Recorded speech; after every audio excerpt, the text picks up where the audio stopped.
15वीं शाबान की रात, उसमें दिन भर रोजा रखिए, कम खाइए। ए बाबा, वो दूसरे लोग हैं जो जिंदगी भर झूठ बोलते हैं, गीबत करते हैं, वो 60 साल के बाद ही वो मफलूज हो जाते हैं। बोलना क्या है, वो बोलते क्या है, वो हर स्टेशन उनका बिगड़ जाता है, उनकी गाड़ी स्टेशन से अलग हो जाती है। सारे लोगों को तजुर्बा इसका हासिल है। अल्लाह तबारक व तआला हजरत को और लंबी उम्र अता फरमाए, सेहत और तंदुरुस्ती के साथ। मरना तो है ही, चाहे आज मरे चाहे 100 साल के बाद मरे, मरना तो है ही, मगर थोड़े जिंदगी का और मजा लेके मरे, इबादत करके मरे, सजदा करके मरे, मदरसा चला के मरे।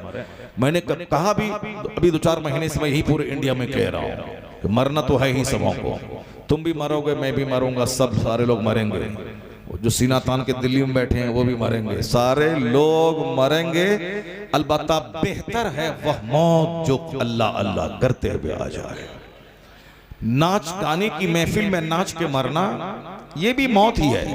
शराब की भट्टी में शराब पीते पीते मरना ये भी एक मौत ही है। हॉस्पिटल में एड़ी रगड़ के ऑक्सीजन पे मरना वो भी मौत ही है। शराब पी के बाइक चलाते हुए लाश के हजारों टुकड़े होके मरना वो भी मौत ही है। लेकिन जो मौत दरसगाह में बच्चों को पढ़ाते पढ़ाते आ जाए, उस मौत पर फरिश्ते भी रश करते हैं। वह मौत जो हालत सजदा में आ जाए, वह मौत जो मस्जिद में आ जाए, वह मौत जो इंतजारे सलात में आ जाए, वह मौत जो अजान देते सुनते हुए आ जाए, वह मौत जो मस्जिद में आ जाए, वह मौत मौत है शानदार मौत जिस पर नस्लें फख्र करती हैं। यही वजह है कि इस राज को फिलिस्तीन की औरतों ने अच्छी तरह समझ लिया कि अगर तुम हिंदुस्तान में हो तो क्या हुआ, मैं फिलिस्तीन में अपने बच्चों की लाशें उठाती हूं तो क्या हुआ। क्या तुम हिंदुस्तान में नहीं मरेगा, हिंदुस्तान में भी तुम मरेगा, 80 साल के बाद भी मरेगा। तो मेरे बच्चों की लाश पे तरस मत खाओ, मेरे बच्चों की शहादत पे आंसू मत बहाओ। तुम भी मरेगा, मुमकिन है कि तू बाथरूम लेटरिन रूम में मरे, मुमकिन है कि तू खेत में मरे, मुमकिन है कि तू ऑक्सीजन और वेंटिलेशन पे मरे, मगर वो मौत जो मुसलमान होने की बुनियाद पर किबले अव्वल की आजादी के लिए जो मौत आ जाए, वह मौत सबसे सुपीरियर मौत है। इसलिए फिलिस्तीन की मां 70 साल से अपने बच्चों की लाश उठा रही है, मगर फिलिस्तीन छोड़ना नहीं चाहती, इसलिए कि आज नहीं तो कल सही मेरे बच्चों का खून रंग लाएगा, कोई ना कोई सलाहुद्दीन जन्म लेगा, यहूदी खदेड़ के भगाया जाएगा, किबले अव्वल आजाद हो जाएगा। नारे तकबीर, नारे रिसालत, नारे गौसियत, मसलके आला हजरत, फैजाने आला हजरत, बैतुल मुक़द्दस मुफ्ती शहरियार रज़ा साहिब क़िबला, उनकी मौत पे आंसू बहाने की कोई जरूरत नहीं है। वो दिलेर मां है, वो बहादुर मां है। 70 साल से बम गिर रहे हैं, बच्चे शहीद हो रहे हैं, मगर जबान पे शिकवा नहीं है। आपने देखा होगा एक बच्चे की लाश को लेकर एक शख्स कह रहा, इलाही तू इसे कबूल फरमा ले।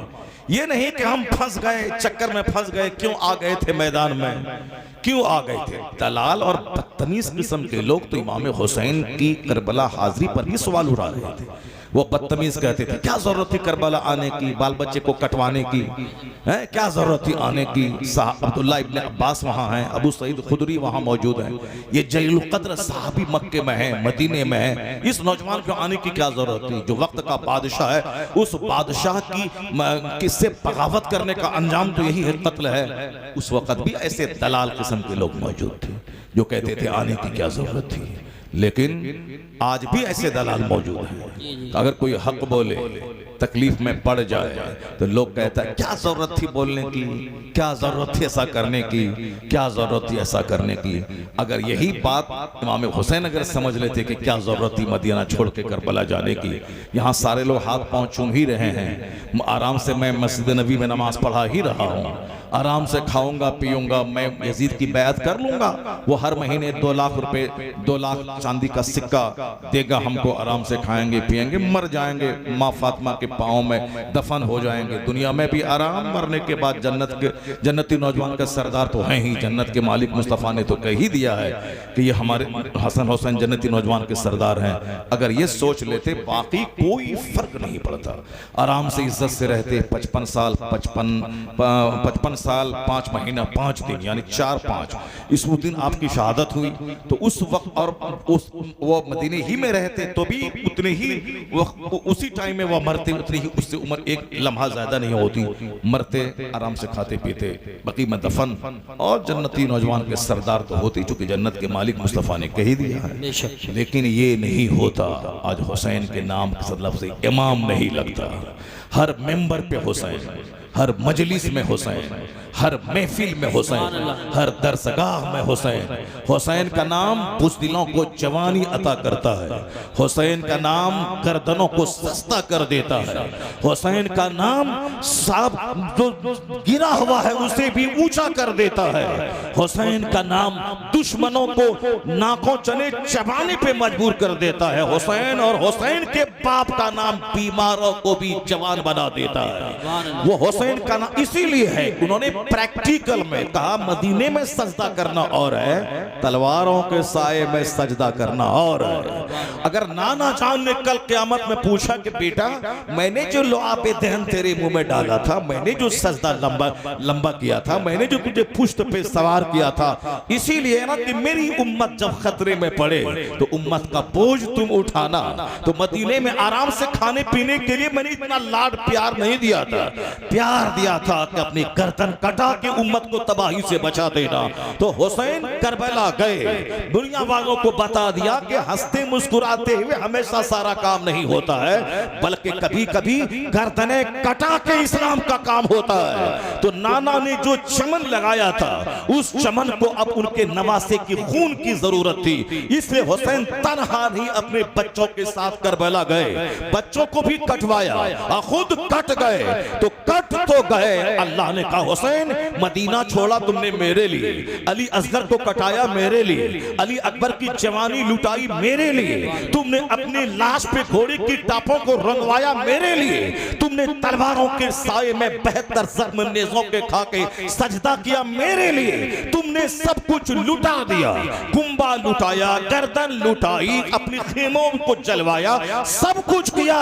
अब तेरा नाम नहीं लूटेगा जब तक इस्लाम रहेगा, तेरी अजमत का डंका बजता रहेगा। नारे तकबीर, नारे रिसालत, नारे गौसियत, मसलके आला हजरत, फैजानी शोहदाए करबला, जश्न दस्तार आराम से तकरीर किया, आराम से नजराने लिया, आराम से मुर्गा मुसल्लम खाया, अपना घर गया, घर में एसी लगा दी, बाल बच्चों को आराम से खिलाया पिलाया, मर गया। ये वो बात नहीं है जो बात खून बहाने में है, जो बात दर्द उठाने में है। सारी कायनात के सरदार मुस्तफ़ा जाने रहमत के चूल्हे में 2-2 महीने तक आग नहीं सुलगती थी, सिर्फ खजूर और पानी पे गुजर बसर होता था। कौन? जो दुनिया के मालिक को मुख्तार है, जिनको अल्लाह ने इख्तियार दिया था कि आप चाहें ओहद पहाड़ को मैं आपके लिए सोना बना दूं, गोल्ड बना दूं, अरब के ज़र्रात, अरब के पत्थर गोल्ड बन के आपके पीछे पीछे चलें। और हुजूर ने कहा था नहीं परवरदिगार, मेरे लिए सोना न बनाया जाए, एक दिन का खाना दे ताकि खाऊं, तेरा शुक्र अदा करूं, और एक दिन फाका करूं ताकि मैं सब्र किया करूं। सुभान अल्लाह। ये है हमारे रहनुमा, हमारे पेशवा की जिंदगी। हम लोग बस आराम से खाया, आराम से एसी में रहे, एसी गाड़ी, एसी रूम, और आराम से खाए पे और नजराना लिया और चल दिए, और उसके बाद जन्नत भी हाथ से नहीं गई। ऐसा नहीं होता है। ये शहादत कहे उल्फत में कदम रखना है। लोग आसान समझते हैं मुसलमान होना। अगर जिसने हक बोला तमाचा खाया, जो हक बोला जेल में 2-4 साल रहा, जो हक बोला समाज में लोगों की निगाहों में गिर गया, जो हक बोला ये हराम है, यह काम हराम मत करो, लोगों ने 2-4 तमाचा मारा, बड़े हक बोलने वाले आ गए हैं, दाव काम करो अपना, जो मैं कर रहा हूं करने दो, तमाचा खाया। 1 करोड़ रुपए का लिफाफ का हिसाब देना होगा क़यामत में। लेकिन अगर हक बोलने के बदले में तमाचा खाया या 4 दिन जेल में रहा, मालूम है क़यामत के दिन जब हुसैन खून में लथपथ अपने बच्चे असगर अकबर के साथ जब जन्नत जाएंगे, और ये जेल में रहने वाला, गर्दन कटाने वाला, पत्थर खाने वाला, तमाचा खाने वाला, अगर ये कहा हुसैन आप हक बोले तो गर्दन कटी, मैं भी हक बोला था तमाचा खाया हूं, मैं भी हक बोला था जेल में 4 दिन रहा हूं, मैं भी हक बोला था और हमारी जगह छूट गई थी, मेरे बच्चे भूख से तड़प रहे थे। अगर हुसैन ने मुस्कुरा के देख लिया कि तू भी जख्म खुर्दा है, हक की राह में तू भी सताया गया है, आ जाओ मेरे पीछे, 80 बरस का नफल सजदा वहां नहीं ले जाएगा जहां हुसैन की मुस्कुराहट लेके चली जाएगी। सुभान अल्लाह, माशाअल्लाह माशाअल्लाह। शहादत कहे उल्फत में कदम रखना है। लोग आसान समझते हैं मुसलमान होना, और दलाल बोलता है क्या बोलने की जरूरत थी, ऐसा क्या करने की जरूरत थी, जैसा बोले हैं फंसिए गए, अब कोई साथ नहीं देगा, कोई नहीं देगा। हुसैन आजम के भाई के पीछे वहां तो साहब 40,000 लोगों ने मगरिब की नमाज अदा की थी, ईशा की नमाज के बाद एक भी नजर नहीं आया पीछे। बताएं ये किसी बेवफाई है। अगर आज हमारी हिमायत में अगर 1 लाख लोग सड़क पे आ गए, अब 5 दिन के बाद एक बंदा भी नहीं आया, तो आंसू बहाने की जरूरत नहीं है। कमजोरों का काम ये सब नहीं कर। दबंग है याद कर मुस्लिम बिन अकील को, जब शहजादे रसूल के साथ ऐसी बेवफाई है, अगर तुम्हारे साथ भी अगर ऐसी बेवफाई हो गई तो घबराने की क्या जरूरत है। उनकी सुन्नत अदा हो गई। ये दुनिया तो 100 साल ही तो जिंदा रहेगा, 100 साल से ज्यादा तो जिंदा रह नहीं सकता। ना आप भी जिंदा रहेंगे ना मैं जिंदा रहूंगा। 100 साल के बाद अगर कोई जिंदा रह भी गया तो मुर्दे से बदतर है वो। आंख नहीं, जबान नहीं, पेट नहीं, हाथ पांव नहीं, तो वो तो मुर्दे से बदतर है ना। इसलिए 100 साल के अंदर ही सबको दुनिया छोड़ के जाना है। 100 साल अल्लाह के नजदीक 1 सेकंड है, और जहां जाना है वहां का एक दिन 50,000 साल के बराबर है। अल्लाह अकबर। वहां का एक दिन 50,000 साल के बराबर है। इस पॉइंट को जो भी निगाह के सामने रखेगा, याद रखें कि वो नहीं बोलेगा लाइफ इज वेरी डिफिकल्ट, जिंदगी बहुत मुश्किल है, कैसे गुजारे, आमदनी घट गई, बिजनेस ठप हो गया, कैसे जिंदगी गुजारे, इज्जत बचाना मुश्किल है, सामने वाले के पास 5 मंजिला मकान, ये दाएं वाले के पास 50 लाख की कारें, बाएं वाले के पास 2-4 मॉल, पीछे वाले के पास 1000 बीघा जमीन, फार्म हाउस, उस बीच में छोटा सा मेरा घर, छोटी सी मेरी आमदनी, कैसे मैं इज्जत बचाऊं। अगर मकान और गाड़ी देखेगा तो कुत्ते की मौत मरनी पड़ेगी, क्योंकि गाड़ी की कोई हद नहीं है। गाड़ी 4 लाख की आल्टो भी है, और 40 लाख की फॉर्च्यूनर भी है, और 40 करोड़ की ऊडी कंपनी की कार भी है, और 200 करोड़ की अमेरिकन कंपनी की कार भी है। 1000 बीघा जमीन बेचेगा तो भी 200 करोड़ रुपए नहीं होंगे, लेकिन 200 रुपए की कार इंडिया की सड़कों पे आज दौड़ रही है। अगर नहीं मालूम है तो मुकेश अंबानी की बीवी नीता अंबानी के पास 200 करोड़ रुपए की कार है जो अमेरिका से आई है। 100 करोड़ की कार है जो अमेरिका से आई है। आप समझ सकते हैं कहां 100 करोड़ और कहां 4 लाख की आल्टो का क्या वैल्यू है। आगे देखेगा तो मर जाएगा, पीछे देखेगा 1000 बीघा जमीन, हमारे पास 5 कट्ठा जमीन, 5 बिस्सा जमीन है, मर जाएगा। दाहिने देखेगा साहब 4-5 मॉल, मार्केटिंग कॉम्प्लेक्स, मेरे पास तो रहने का घर भी नहीं, तो चुल्लू भर पानी में मरना पड़ेगा। अगर बाएं देखेगा साहब क्या शानदार मुलाजमत है, नौकरी है, 10 लाख पे महाना, डॉक्टर इंजीनियर, हमारे पास तो कुछ नहीं, 10,000 पे महाना है, चुल्लू भर पानी में मरना पड़ेगा। अगर आगे देखेगा तो भी मौत, पीछे देखेगा तो भी मौत। हाँ, अगर मुस्तफा को देख लिया, ये जमींदार तेरे चेहरे की मुस्कुराहट पे रश्क करेगा, इसलिए कि हुजूर ने फरमाया है कि तुम अपने से ऊपर को मत दे, अल्लाह की नेमतों की नाशुक्री तू करेगा, तू मत दे। वला तनजुरू इला मन हुवा फौककुम, जो तुमसे एबब है उसको मत दे। उनजुरू इला मन हुवा असफल मिनकुम, उसको देखो जो तुझसे सेहत में, हुस्न में, दौलत में, माल में कम है, उसको दे। उसको देखेगा तो अल्लाह की इस नेमत का शुक्र अदा करेगा।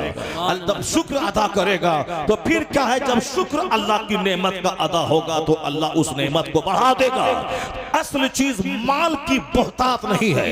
लैसल गना अन कसरतिल अर्द वलाकिन्नल गना गना नफ्स। Riches does not mean having a great amount of property but the riches is self containment.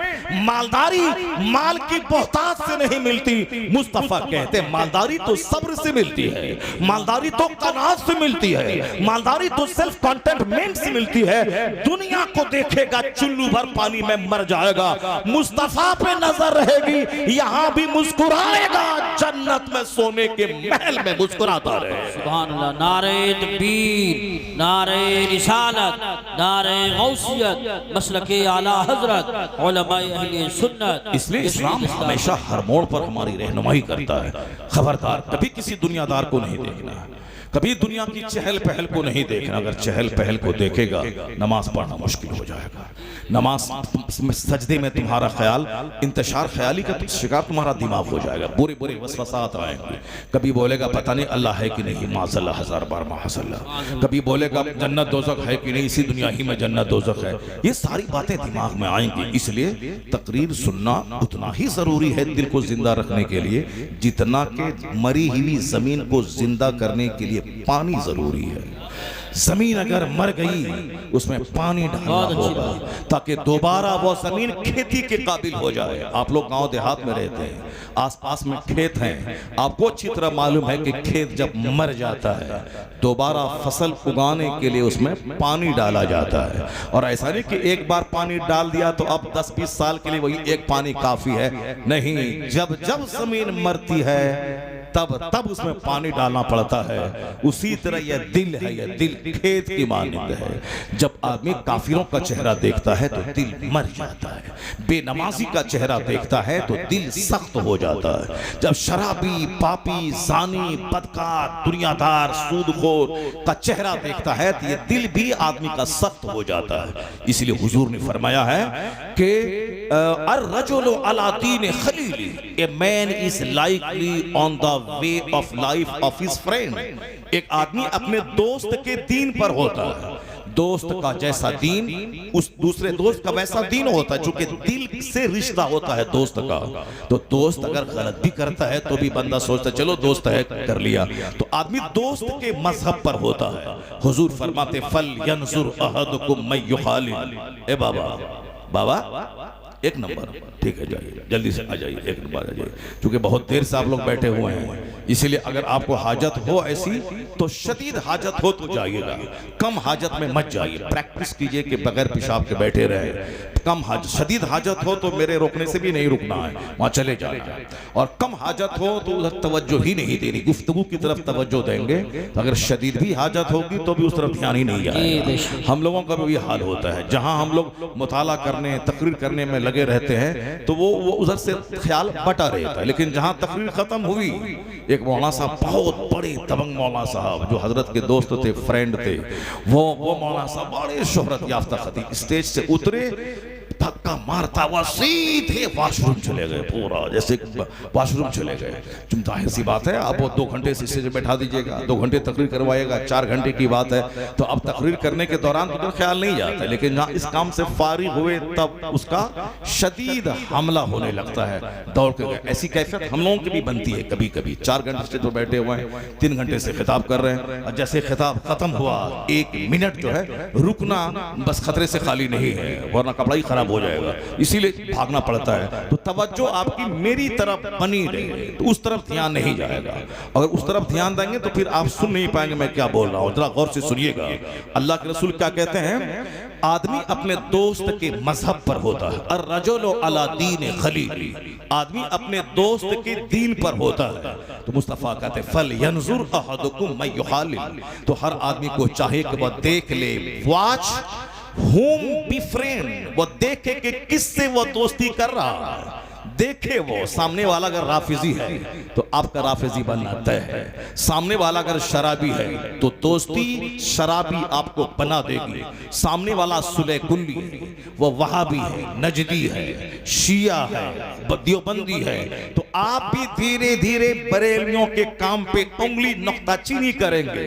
जब जरूरी नहीं है सलाम पढ़ना तो क्यों ये सलाम पढ़ रहे हैं, जब जरूरी नहीं है फातिहा पढ़ना तो क्यों पढ़ रहे हैं, फातिहा ही है नमाज नहीं है, वहां तो नमाज पढ़ता है। इस तरह की बात जब जबान से निकलने लगे तो समझ जाए किसी बदअकीदे की हवा इसको लग गई है, किसी बदअकीदे की हवा इसको लग गई है। ये बोली जो वो बोलता है वही बोली ये बोला, अर्रजुलु अला दीन खलीली, आदमी अपने दोस्त के दीन पर रहता है तो आदमी को चाहिए कि वो देख ले कि दोस्ती किससे कर रहा है।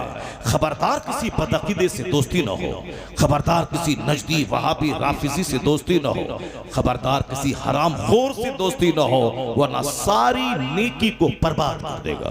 क्योंकि हराम का लुकमा जैसे पेट में गया समझ लें कि सजदों की बरकत खत्म हो जाएगी, कोई दुआ कबूल नहीं होगी, चाहे वो खिलाफे काबा थाम के पकड़ के मर क्यों न जाए, नहीं होगी दुआ कबूल। इसलिए कि मुस्तफा जाने रहमत अलैहिस्सलाम ने दुआ की कबूलियत के लिए दो शर्तें रखी हैं, जबरदस्त शर्त दुआ की कबूलियत की दो शर्तें हैं। वैसे तो बातें बहुत सारी हैं मगर ये दो मेजर फैक्टर है जिसकी वजह से दुआएं कबूल रद्द हो जाती हैं, या दो चीजों की वजह से। और दो चीजें ऐसी हैं जिसकी वजह से दुआएं कबूल होती हैं, आदमी मुस्तजाबुद दावात हो जाता है। वो दो चीजें क्या हैं? जो पेट में हमेशा हलाल ग़िज़ा डालता हो, हलाल ग़िज़ा जैसे ही पेट में पड़ता है सीना रोशन हो जाता है, सीना रोशन होता है, दिमाग रोशन होता है, उसके सारे बदन में का जो खून होता है प्योर खून हो जाता है। वो हाथ उठा के जो दुआ करता है अल्लाह ताला उसकी दुआ कबूल फरमाता है। दुआ की कबूलियत के लिए हलाल ग़िज़ा शर्त है,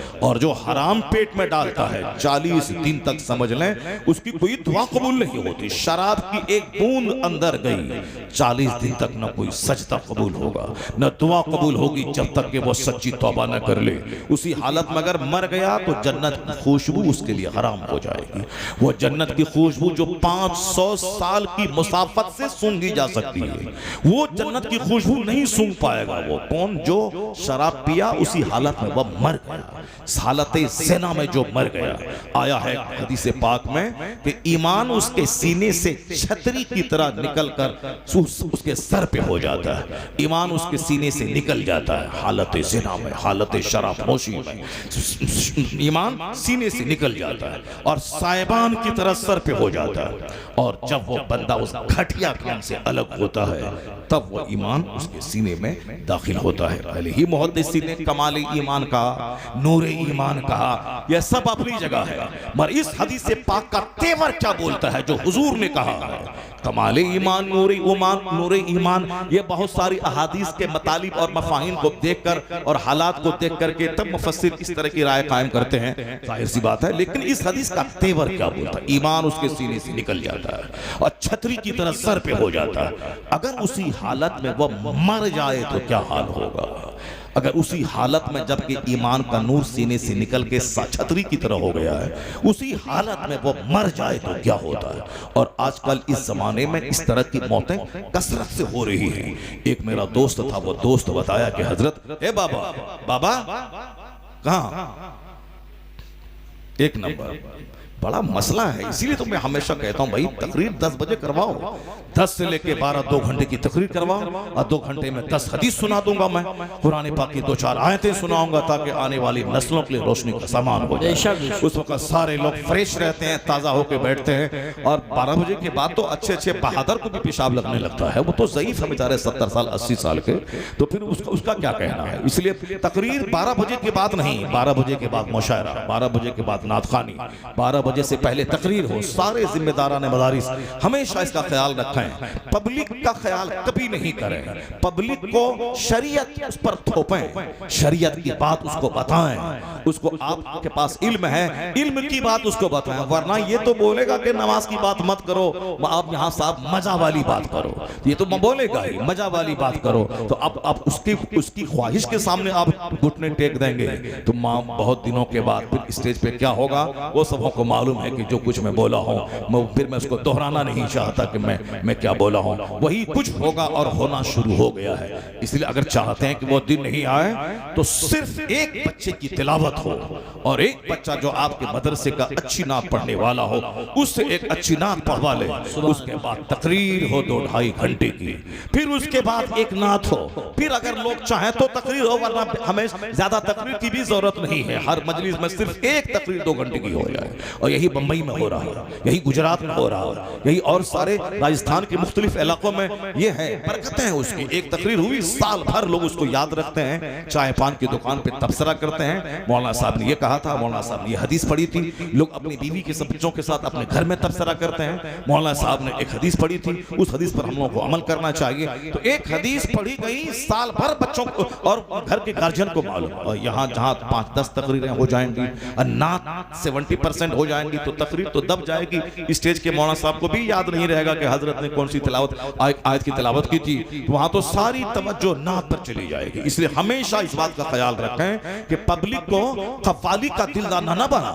पब्लिक को साहब वो आजकल की नात क्या है, वो गाने बजाने के तर्ज पे लोग नात पढ़ते हैं तो लोगों को इश्क रसूल तो कम आता है, गाने की तरफ ध्यान ज्यादा चला जाता है। ये हमारे नए नए छोकरे जो बैठे रहते हैं बच्चे हमारे, ये बच्चे का उसी धुन पे नजर चली जाती है और वो उनकी कमर हिलने लगती है। फिर वो रसूल पाक सरकार की मोहब्बत, मदीना जाना, नमाज पढ़ना, दाढ़ी रखना, हुजूर की मोहब्बत में आंसू बहाना कुछ नहीं, सिर्फ मजा लेना है।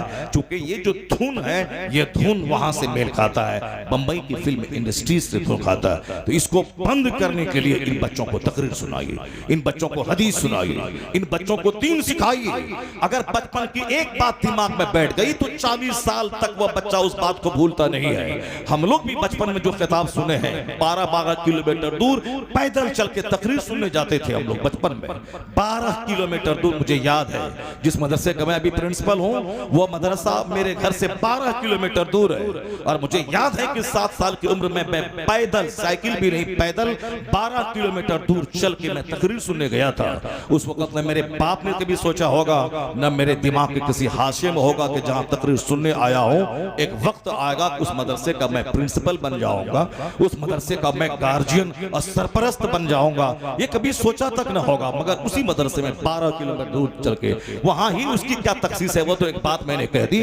बेशुमार जलसे, 10 किलोमीटर, 8 किलोमीटर, 5 किलोमीटर, 6 साल की उम्र में, 7 साल की उम्र में, 8 साल की उम्र में हम लोगों ने जलसे सुने हैं, बहुत जलसे गए। अभी भी दिमाग में वो बात, वो मंजर याद है कि कैसे मैं खेत से गया हूँ, कैसे नहर से गुजार के गया हूँ, कैसे नदी में पानी से गुजर के मैं गया हूँ। वो सारी बातें दिमाग में हैं। तब आज वो सारी बातें आज दिमाग में रहती है, उन बातों को बोला जाता है। ये छोटे छोटे बच्चे जो बैठे हैं ये नात पढ़ के अगर भाग गए तो फिर ये इनको इनके नजदीक किनका नाम रहेगा? उन्हीं 4-5 का नाम रहेगा, उन्हीं का नाम रहेगा।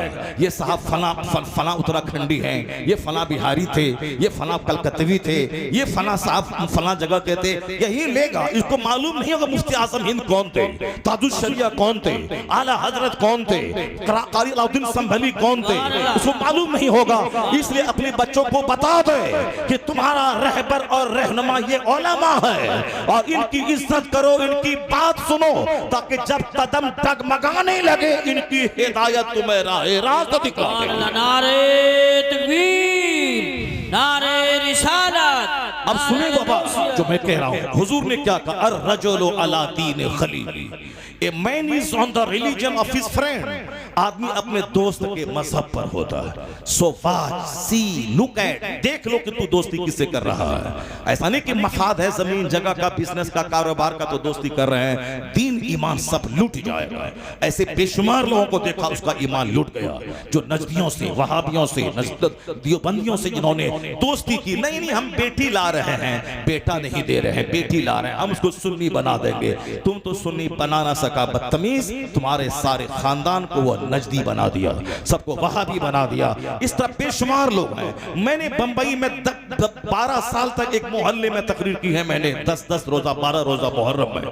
एक आदमी एक गैर मुक़ल्लिद से अपनी बेटी का रिश्ता कर चुका था। इत्तेफाक से उस तकरीर की टॉपिक, चूंकि एक ही स्टेज है, 12 दिन बोलना है, वही एक सामहीन है, मगर दिमाग में बात आई, अकीदे पे मैंने खिताब किया। मैंने कहा हमारे बुजुर्गों ने इनकी गुस्ताखी की वजह से इन पर फतवा कुफ्र दिया और ये इस्लाम का से इसका रिश्ता निकल गया। अगर तुमने उनके घर में शादी बियाह किया, समझ लो कि शादी ही नहीं होगी, चूंकि जो मुस्तफा की तौहीन करके मुर्तद हो गया उसका रिश्ता किसी से नहीं होगा। जब शादी ही नहीं होगी तो ज़िनाए खालिस के बाद जो बच्चे पैदा होंगे, वलदुल हराम वलदुस ज़िना, ये जुमला इस कदर तीर की तरह उसके सीने पे लग गया। लड़की के बाप के मंगनी होने के बावजूद उसने रिश्ता को तोड़ दिया। नहीं होगा रिश्ता। अपनी बेटी को मैं ज़िना करने के लिए किसी गुस्ताख रसूल के घर में नहीं भेजूंगा। अगर वो तकरीर मेरी नहीं होती, उसके सीने पे जुमला नहीं उतरता, तो उसकी बीवी तो सारी जिंदगी उसी के साथ रहती।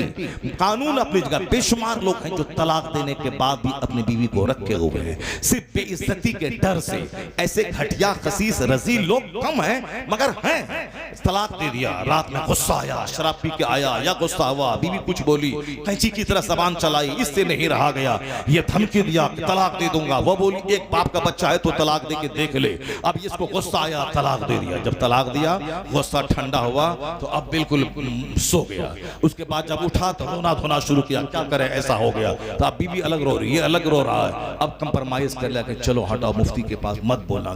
कहना कि वो एक ही तलाक हुई है। तलाक दिया 3 4 5, बोला कि एक दिया, हजरत एक दिया। क्या हुआ? मुफ्ती साहब ने फतवा दी था, ठीक है एक तलाक हुई है, दोनों आपस में मिल लो, कोई खास बात नहीं है। अब अलबत्ता अगर जब भी 2 तलाक देगा, ये भी उसमें ऐड होकर के 3 तलाक हो जाएगी। अब कभी इस तरह की जुमले मत बोलना। दिया था 3, यहाँ के झूठ बोला 1। अब वो दिया था होशो हवास में आके बोला कि बिल्कुल वो पागल हो गया था शराब के नशे में। शराब के नशे में माँ को क्यों नहीं तलाक दिया? शराब के नशे में चची को क्यों नहीं तलाक दिया? शराब के नशे में अपने पड़ोस की भाभी को क्यों नहीं तलाक दिया? अपनी बीवी को पहचानता था कि मेरी बीवी है, और तलाक भी कोई चीज है, तलाक दिया जाता है जब तुमको ये होशो हवास है कि मेरी बीवी है और बीवी को तलाक दी जाती है। जब इतना होश है तो फिर तलाक तो हो ही जाएगी।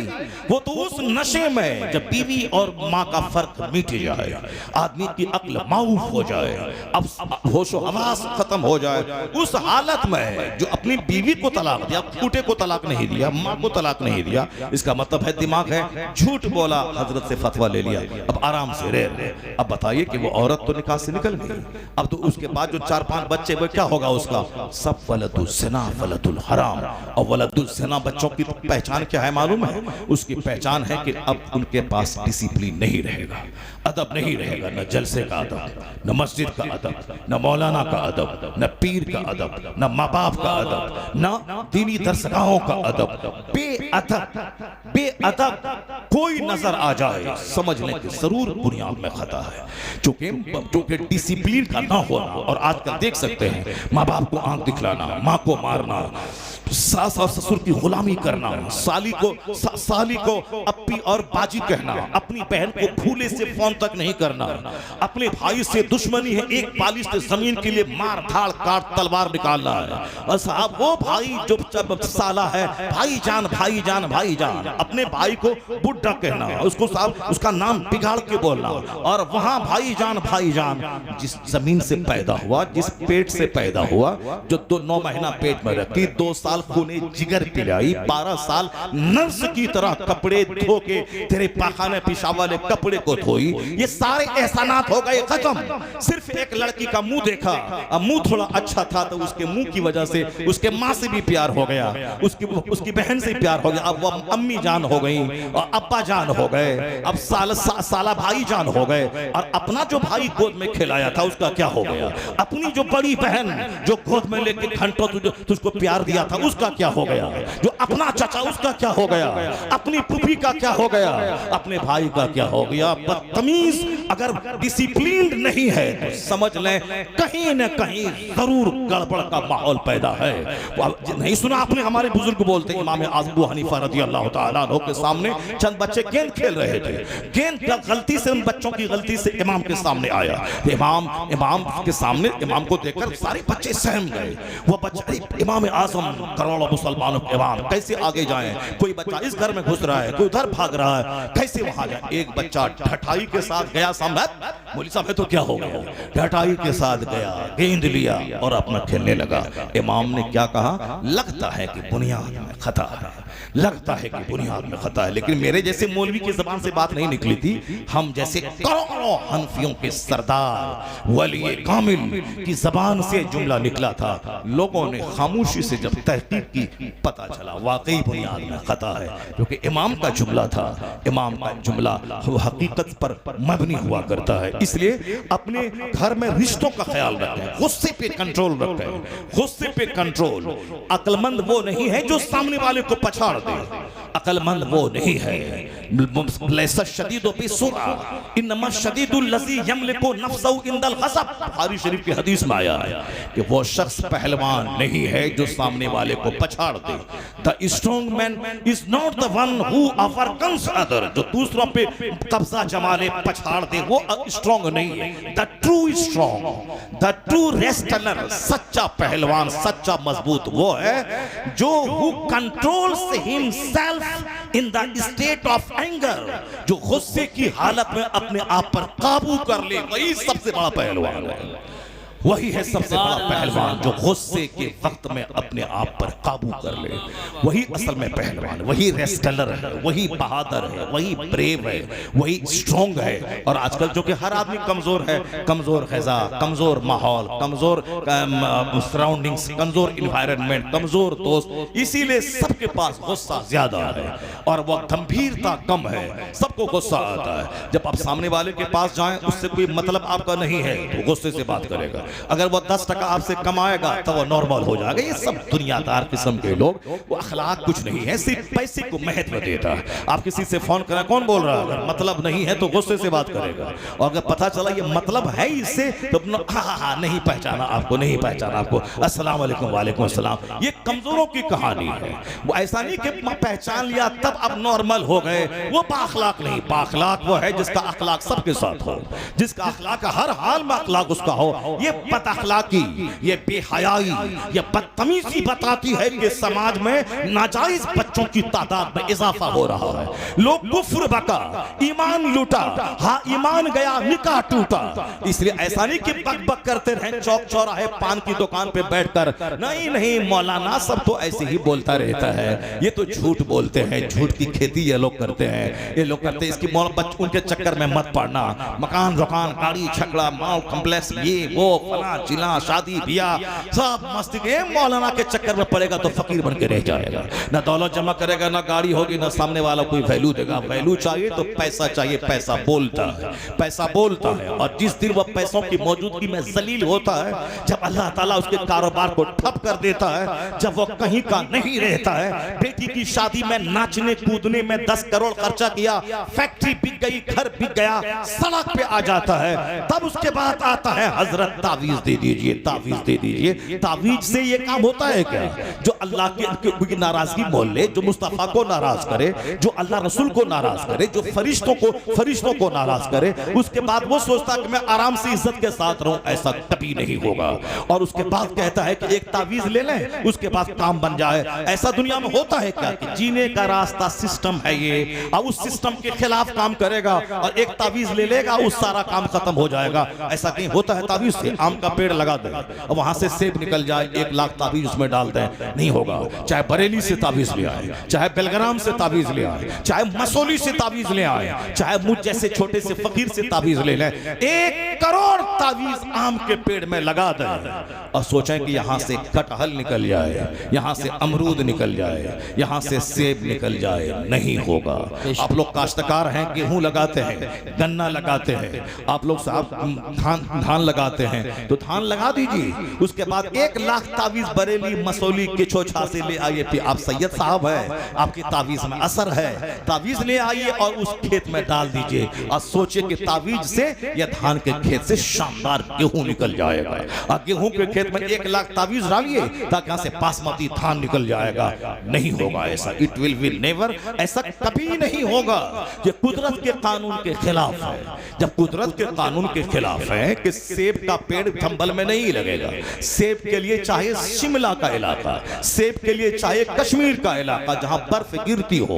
गेहूं की खेती जिस साल जबरदस्त सर्दी होती है, गेहूं की खेती जबरदस्त होती है, और जिस साल सर्दी नहीं पड़े गेहूं की खेती कमजोर हो तो उसका दाना बिल्कुल छोटा होता है। यह मुझसे ज्यादा आपको तजुर्बा है। तो जिस जहां गर्मी का मौसम है वहां गेहूं की खेती नहीं होती है। जहां सर्दी जबरदस्त पड़ती है, पंजाब में, पूरे इंडिया में सबसे ज्यादा गेहूं की खेती पंजाब में होती है, चूंकि पंजाब कश्मीर से करीब है और पंजाब में जबरदस्त सर्दी पड़ती है और वहां से नजदीक है ये मुरादाबाद, कश्मीर से, पंजाब से, हरियाणा से, इसलिए यहां भी जबरदस्त सर्दी है। हमारा बिहार थोड़ा दूर है कश्मीर से, वहां इतनी सर्दी नहीं पड़ती, वहां भी सड़ी हुई सर्दी होती है, पर आई और चली गई, झोंका आया और चला गया। और अभी वहां गर्मी है। मैं परसों गोवा में था, वहां फैन भी चल रहा था, एसी भी चल रही थी, रूम में, कार में भी एसी, रूम में भी एसी। और यहाँ आके देखिए साहब, मैं जैकेट छोड़ दिया घर में और यहाँ मेरे पास जैकेट भी नहीं है चूंकि गर्मी लग रही थी। और यहाँ देखिए आप वहां से करीब है, जहां सर्दी वहां सेब है, जहां सर्दी वहां अनार है।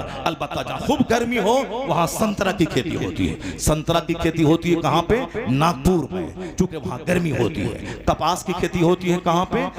गुजरात और महाराष्ट्र में, चूंकि वहां का माहौल क्लाइमेट गर्म होता है। आम की खेती होती है कहां? वो समंदर बंगाल की खाड़ी के किनारे ज्यादा, बंगाल में, आंध्र प्रदेश में मछली की उपज ज्यादा होती है, आंध्र प्रदेश में धान की खेती होती है, आंध्रा में, तेलंगाना में, बाजू में उड़ीसा है, बंगाल है, वो ज्यादा पूरे हिंदुस्तान की आधी खेती उस इलाके में होती है। अब तो आप समझ गए होंगे मैं कोई काश्तकार फार्मर नहीं हूं कि मैं सब खेती की तफसील आपके सामने मैं रखूं। एक बात मैंने बता दी चूंकि मुझको एक बड़ी बात समझाना है, इसीलिए मैंने उस बात को समझाने के लिए मैंने ये एक छोटी सी मिसाल पेश की है। जैसी जमीन वैसी फसल, जैसी जमीन वैसी फसल, जैसा दरख्त वैसा फल, और हर दरख्त से हर फल नहीं निकलता और हर जमीन से हर तरह की फसल पैदा नहीं होती है। जब ये बात समझ गए तो अब मैं आपसे कहता हूं, ये आज जो हमारा समाज लुच्चों से भर रहा है, डकैतों से भर रहा है, चोरों से भर रहा है, गुटखाखोरों से भर रहा है, सिगरेट और बीड़ी पीने वालों से भर रहा है,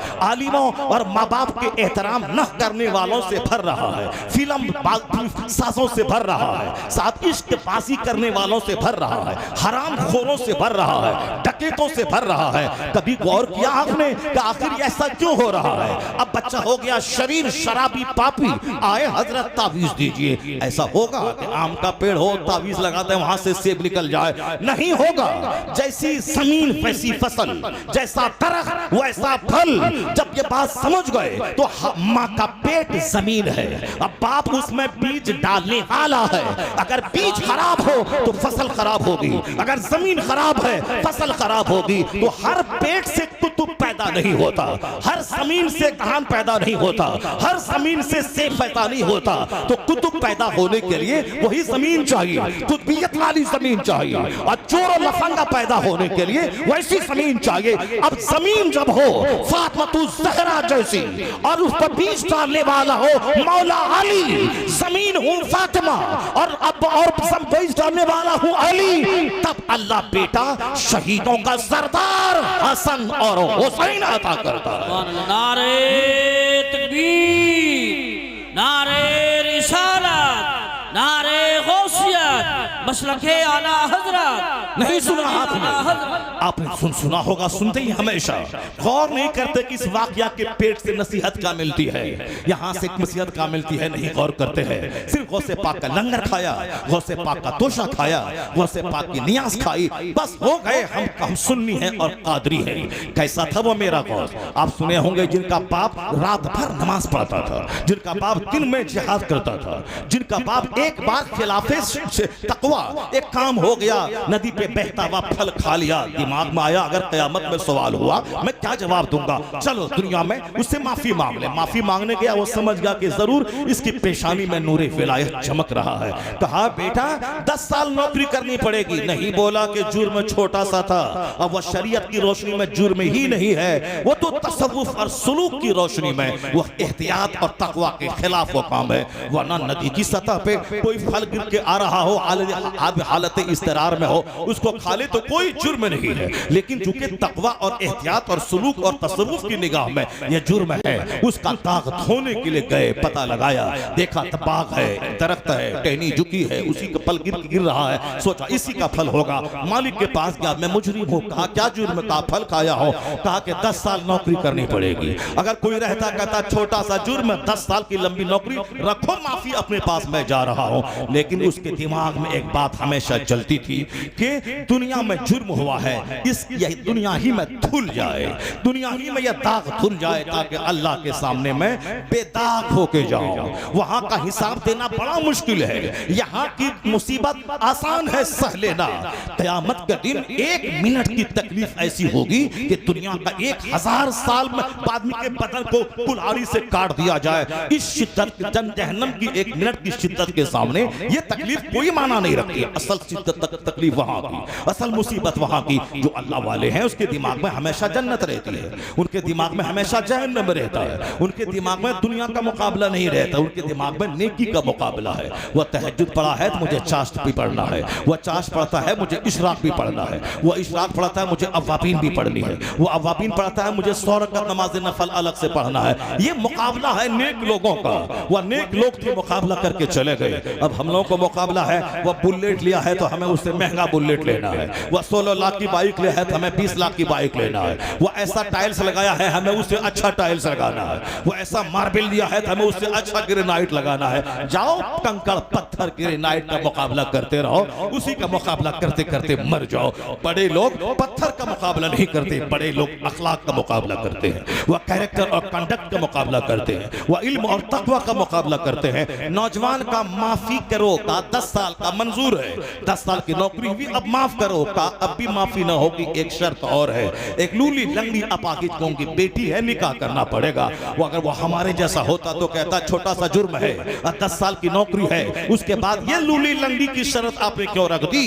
मगर नहीं, अल्लाह से डरने वाला का ठीक है, जब यही शर्त ठहरी तो मुझे कबूल है। लूली लंगड़ी अपाकिज गोंगी से भी निकाह कबूल है। शादी कर ली, शबे उरूसी में देखा हुस्नो जमाल की मुजस्समा बैठी है, चौंक गए। घर से बाहर निकला, बोला था लूली लंगड़ी अपाकिज जहां हुस्नो जमाल की तस्वीर है।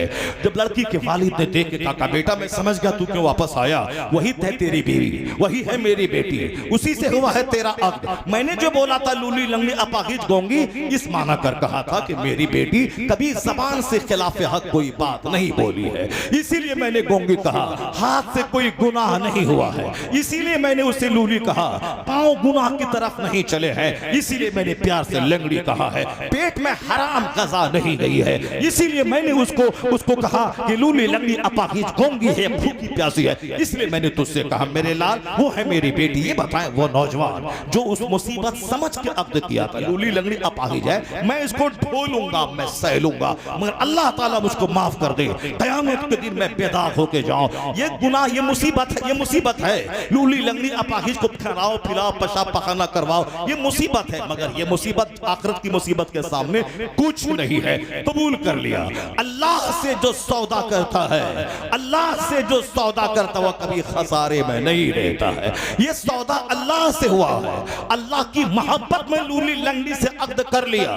ये सोच के नहीं कि करामत से देख लिया कि वो अच्छी है, हुस्न जमाल की देवी है, करामत से देख लिया, नहीं नहीं, करामत से नहीं देखा, वह फैक्ट समझ करके लूली से निकाह कर रहा हूं, लंगड़ी और अपाकिज गोंगी से शादी कर रहा हूं। हकीकत में जो तारीख का जो पेज बोल रहा है वो यही है, करामत समझ के नहीं कि वो हाँ देख लिया मैंने, ये ऐसे ही बोल रहे हैं, नहीं, वो अपनी दानिश्त में वो लूली लंगड़ी समझ के निकाह किया। लेकिन जब उसका इनाम ये मिला, जो अल्लाह से सौदा करता है वो खसारे में नहीं रहता है। जब हुस्नो जमाल की तस्वीर देखी, सजदा रेज हो गया, इलाही मैंने तो आखिरत की कातिल इसको उठाया था, तूने इसे इस वक्त का सबसे बड़ा इनाम बना के तुझको तूने अता फरमा दिया। अल्लाह से जो बिजनेस करता है, अल्लाह से जो सौदा करता है, उसका इनाम ऐसा ही होता है। कड़ाके की सर्दी में नहा के देखें, फजर की नमाज पढ़ के देखें, दिल में कितना इत्मीनान नसीब होगा। अल्लाह की खातिर सच बोल के देखें, झूठ बोलता 1 लाख का फायदा होता, सच बोला 100 रुपए मिला। अल्लाह की खातिर इतने हजार को कुर्बान करके देखें, सच बोलकर 1 रुपया कमा के देखें, अल्लाह कितनी बरकतें देता है। 1 करोड़ कमाया, 1 करोड़ डॉक्टर को ले जाके दे दिया, इधर से लाया उधर दे दिया। 10 कमाया और आराम से चैन की गहरी नींद लिया, दिल भी मुतमईन है, बाल बच्चे भी अच्छे हैं। ये उन खरबों रुपए से बेहतर है जो उन हरामखोरों को कभी नसीब नहीं है। अल्लाह से बिजनेस करके देखिए, अल्लाह से मुसीबत मोल लेके देखिए, सच बोल के देखिए, हराम छोड़ के देखिए, बिस्तर छोड़ के नमाज पढ़ के देखिए, काली कलोटी दीनदार औरत से शादी करके देखिए। अगर सिर्फ मुखड़ा देखा, नफ्स की बात मानी, चेहरा देखा, ये नहीं देखा कि जवान हुई है 18 साल में, शादी हो रही 38 साल में, जवान होने के ये 20 साल कैसे गुजरे, कहां गुजरे, कैसा गुजरा, हॉस्टल में कैसे रही, स्कूल में कैसे रही, कोचिंग सेंटर में कैसे रही, अपने बाप के घर में जवान होने के बाद 20 साल तक कैसे रही। नहीं आपने पूछा, न आपने पता लगाया, सिर्फ नाक देखा, आंख देखा, सिर्फ चेहरे का गोश्त देखा, हाइट देखा, रंग देखा, कह दिया कि ओके। जब पता चला बाद में उसके 4 हमल चोर दरवाजे से सदर हॉस्पिटल में गिराए जा चुके हैं, कहा नहीं वो तो मेरे लिए ही पैदा हुआ है। खबीस को खबीसा चाहिए, खबीसा को खबीस चाहिए। जब तू भी यूज्ड है, वो भी यूज्ड है, जब तुम दोनों सरेंडर कर गए, चलो दुनिया में चलता है, जो हुआ सो हुआ, अब नहीं होना चाहिए। ये खबीस वो खबीसा, बताएं खबीस और खबीसा जब दोनों मिलेंगे तो जो फसल पैदा होगी वो किस कदर खबीस फसल पैदा होगी, जली हुई फसल पैदा होगी। ये भी यूज्ड है, कोई इस्लामबाजी में लगा है, कोई मुश्तसनी में लगा है, कोई जनाकारी में लगा है, कोई तवाइफ के कोठे पे लगा है, कोई हरामकारी में लगा है। और उस तरफ भी शादी के 20 जवान होने के 20 साल हो गए, ये बाप कहां है? मुस्तफा ने कहा है जवान होने के बाद शादी फौरी दिला दे। अगर तू नहीं दिलाएगा, औलाद का पांव फिसल जाए, उस गुनाह में तू भी शरीक समझा जाएगा। पांव फिसले लड़की का मुजरिम हो बाप, पांव फिसले लड़के का मुजरिम हो बाप। बुखारी के हदीस में आया है, ऐसा नहीं कि कोई कमजोर हदीस है, बुखारी शरीफ में आया है। जवान होने के बाद अगर औलाद की शादी में ताकीर हुई, ताकीरे निकाह की वजह से बच्चे का पांव फिसल गया या लड़की का पांव फिसल गया, उस जुर्म में माँ बाप शरीक समझे जाएंगे। इसीलिए तुम शादी फौरी दिला। ये जो आज जनाकारी फैल गई है, उसमें देर की शादी का 90% दखल है। मुस्तफा से हट के लोगों ने फैसला शुरू किया, नहीं लड़की पढ़ रही है, एमए करेगी, पीएचडी करेगी, उसके बाद उसकी शादी होगी, पीएचडी करने की उम्र होगी 40 साल। 40 साल के बाद औरत बूढ़ी हो जाती है, 50 साल के बाद मर्द बूढ़ा हो जाता है। साहब 10 साल मैट्रिक का हो रहा है, उससे पहले 5-6 साल ऐसे गुजर गए, इंटरमीडिएट के 2 साल हो गए, 3 ईयर डिग्री ऑनर्स के 3 साल हो गए, पीजी के 2 साल हो गए, पीएचडी के 4 साल हो गए। उसके बाद साहब जॉब तलाशने में टाइम लग गया, 30 साल की हो गई, 40 साल की हो गई। अब साहब शादी नहीं, जॉब लगेगी, नौकरी लगेगी, तब शादी होगी। उधर भी लड़का, उन्होंने 10+2 किया, 3 इयर्स ऑनर्स डिग्री क्लास किया कॉलेज में, पीजी किया, पीएचडी किया, नौकरी की तलाश की, उम्र हो गई 35 साल 40 साल, नहीं जॉब मिलेगा तब शादी होगी। चाहे इस बीच में हर महीने तवाइफ के कोठे पे जाए चलेगा, मगर नौकरी मिलेगी तब शादी होगी। मैं कहता ए बेयकीना, तेरे घर में 5 लोग हैं, सारे लोग उसी कमाई में खा रहे हैं। अगर इस जवान बेटे की बीवी एक आ गई, एक परिवार बढ़ गया, तो उससे क्या हो जाएगा? उसके लिए 1 लाख की नौकरी चाहिए, नौकरी करेगा तब खाना, तब वह एक औरत आएगी, तब वह खाना खाएगी। यहाँ यकीन कमजोर हुआ, तो इसलिए कमाई करोड़ है, चेहरा सबका उतरा हुआ है। तुम शादी करो सुन्नत समझकर, अल्लाह रब्बुल इज्जत की बात मानकर, गुनाह से बचने के लिए अल्लाह तुम्हें गनी कर देगा। आया है कुरान में, अगर तू फकीर है अल्लाह तुझे गनी कर देगा, अल्लाह वहां से रोजी देगा जहां से तू सोच नहीं सकता है। मगर नहीं, नौकरी होगी, एक पेट को खिला पालना है, उसके लिए नौकरी चाहिए, 5 लाख का बिजनेस चाहिए, तब शादी होगी। इस बीच में तो यूज होगा ही, इस बीच में तो सारा काम होगा ही। उसके बाद जब खंखड़ हो जाओगे, 1-2 बच्चा हुआ, दोनों बूढ़े हो गए, 1 दर्जन बीमारी हो गई, जिंदगी का सारा लुत्फ खत्म हो गया। शादी अगर 18 साल में की, अगर बच्चा 19 साल में हो गया, तू होगा 40 साल का, तेरा बच्चा होगा 20 साल का, तो 13 साल जानदार पार्टनर वो हो गया, तू भी कमाएगा वो भी कमाएगा। तू है 40 साल का, तेरी बेटी हो गई 20 साल की, तू अपनी होशो हवास में जवानी में उनकी शादी करवा दे, वरना तू हो जाएगा 70 साल का, तेरी बेटी होगी 20 साल की। तो एक बोझ सीने पे लेके पैसा कहां से लाए, कहां भाग दौड़ करे, कहां से रिश्ता ढूंढे, या बोझ लेके मर जाएगा, तेरी बेटी कुंवारी रह जाएगी। मुस्तफा लाजवाब है, मुस्तफा का हर कानून लाजवाब है, उनका हर दस्तूर लाजवाब है, उनका हर उसूल लाजवाब है। मुस्तफा से हट के दुनिया में आग लग गई, दुनिया ज़िना से भर गई। एक रास्ता है, नबी ने जो कहा है, वक्त पे शादी, अगर इस उसूल पे अमल करेगा 90% ज़िनाकारी का खात्मा हो जाएगा, पाकीज़गी का माहौल पैदा हो जाएगा। नारे तकबीर, नारे खिलाफे पैगंबर कसे रह गुज़ीर के हरगिज़ पवनसिल न ख़ाहद रसील। मुस्तफ़ा से हट के जो जिएगा नहीं होगा समाज का कल्याण, नहीं होगा समाज का भला।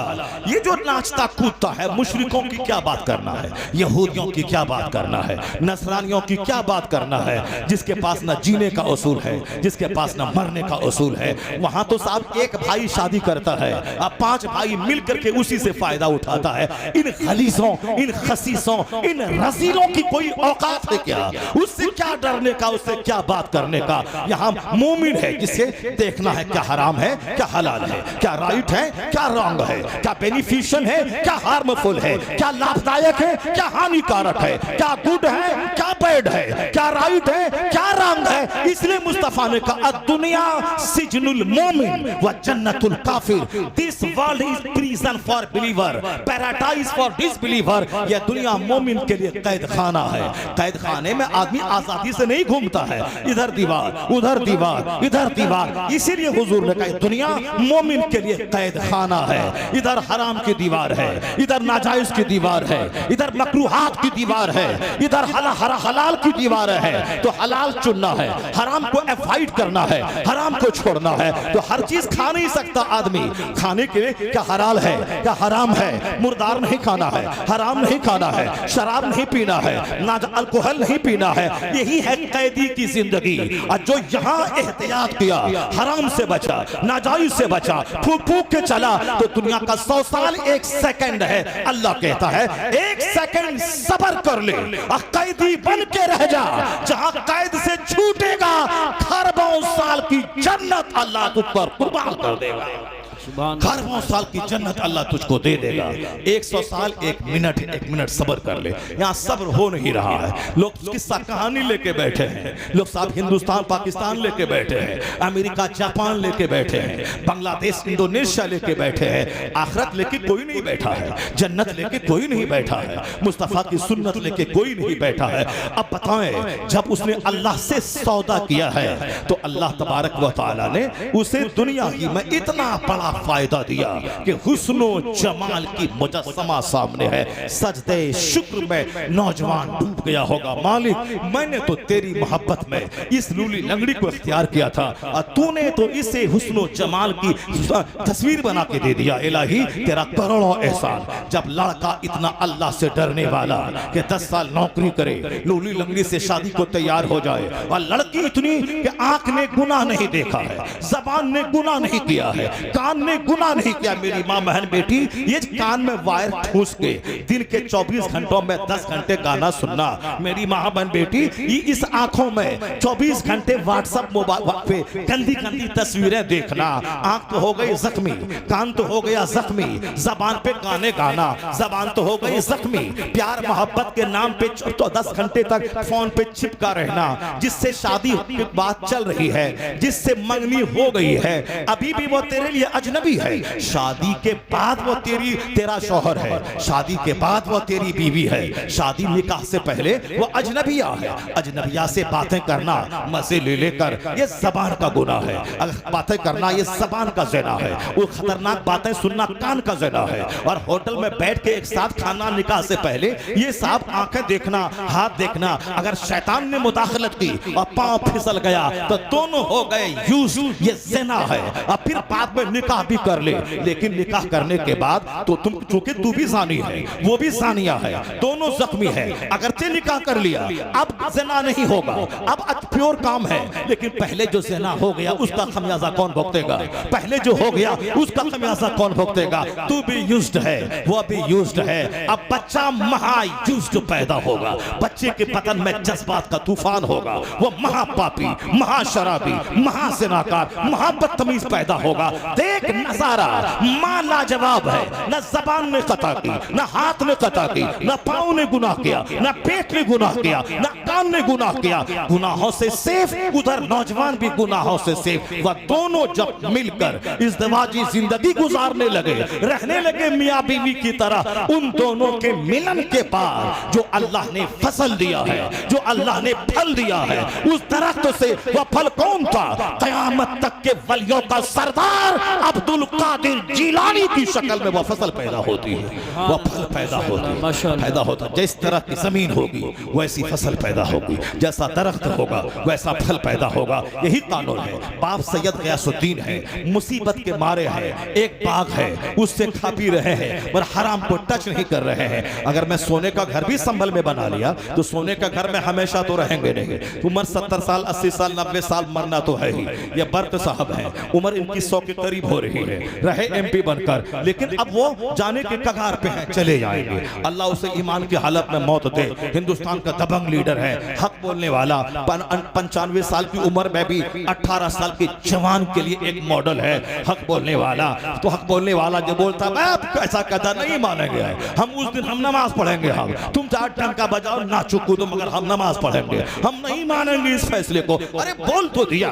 हक बोलता वही जो बहादुर होता है। ये 90 साल का आदमी, ये तो बहादुर बोला। और वो जो लंबी टोपी लगा के लुचवा जो वहां चला गया था, वहां लुचवा सारे हिंदुस्तान वालों की निगाहों में जो गिर गया, वो लुचवा का क्या होगा, वो लफंगा का क्या होगा। और ये है हमारा शेर, 90 साल की उम्र में बोला नहीं बोलेंगे, नमाज पढ़ेंगे, अल्लाह से दुआ करेंगे, मेरा अल्लाह दुआ कबूल करेगा। वो अल्लाह फकीर को भी बादशाह बना देता है, अब बादशाह को भी फकीर बना देता है। ये दुनिया क्या है, अल्लाह जब चाहेगा, जिस वक्त चाहेगा, सब कुछ हो जाएगा।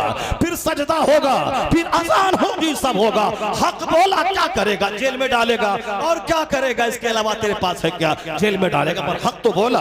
सलाम करता हूं उसकी बहादुरी को, मैं उसके जज्बात को मैं सलाम करता हूं, जिन्होंने ऐसा बोला तो सही। तो हम नमाज पढ़ेंगे, हम अल्लाह से दुआ करेंगे। अभी तेरे हाथ में पावर है, तेरे हाथ में ताकत है, तेरे हाथ में जज है, तेरे हाथ में कोर्ट है, और तू फैसला ले ले। हमारे पास, हम मजबूर हैं, हमारे पास नहीं है, तो चलो तुम कुछ करो जो तुम जानो। हम उस रब से लौ लगाए हैं जो अल्लाह आंधी को बदल देता है, जो अल्लाह मौसम बदल देता है, फकीर को बादशाह बना देता है, जो अल्लाह सैलाब से इलाके को तबाह कर देता है, फिर इलाके को नई आबादी अता कर देता है। मेरा खुदा वही है जो फिरौन को 400 साल की सल्तनत देना भी जानता है, और फिरौन को दरिया में डुबा के उसे मारना भी जानता है। नारे तकबीर, नारे रिसालत, नारे गौसियत, मसलके आला हजरत, फैजान आला हजरत, हजरत अल्लामा शहरियार रज़ा साहिब क़िबला, जश्न दस्तार बंदी।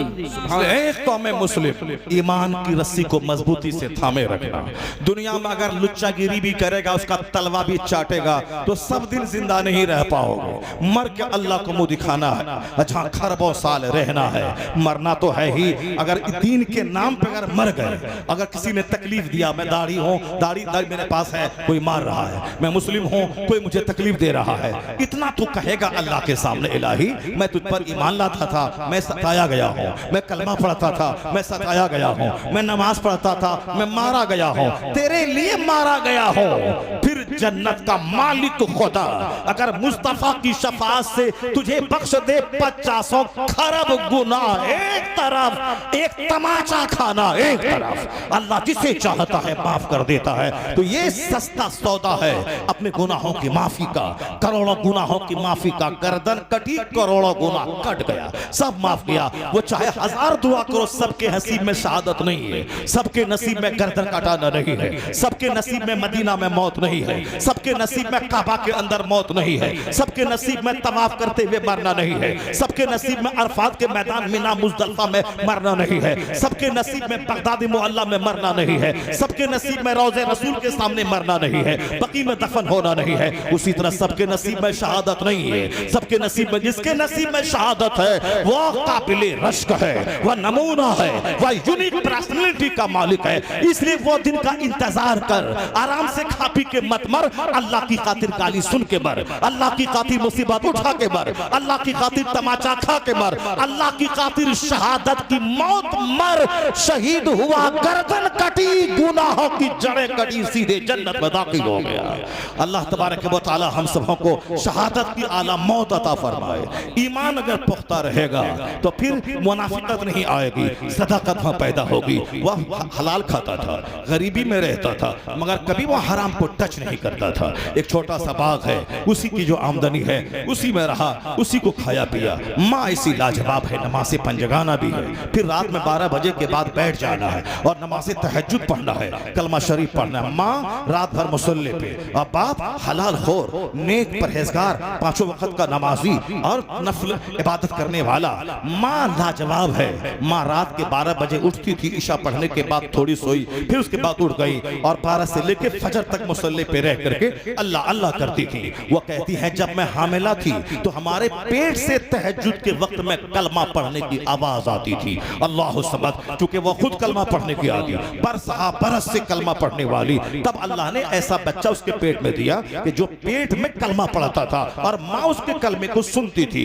जो बच्चा माँ के पेट में कलमा पढ़ा और जिनका बाप जाहिद है, जाहिद है, दुर्वेश है, वो गरीबी का बोझ उठाता है मगर वो हराम का एक दाना टच नहीं करता है, और माँ मुश्किलात में रहती है, शौहर से लड़ती नहीं है, शौहर से झगड़ती नहीं कि माल चाहिए, शौहर से लड़ती नहीं है कि तुम्ही को जन्नत जाना है और किसी को जन्नत नहीं जाना है, तुम्ही नमाज लेके बैठे हो, तुम्ही को दाढ़ी रखना है, तुम्ही को जन्नत की फिक्र है। ये 40 करोड़ मुसलमान इंडिया में है, उनको जन्नत नहीं जाना है।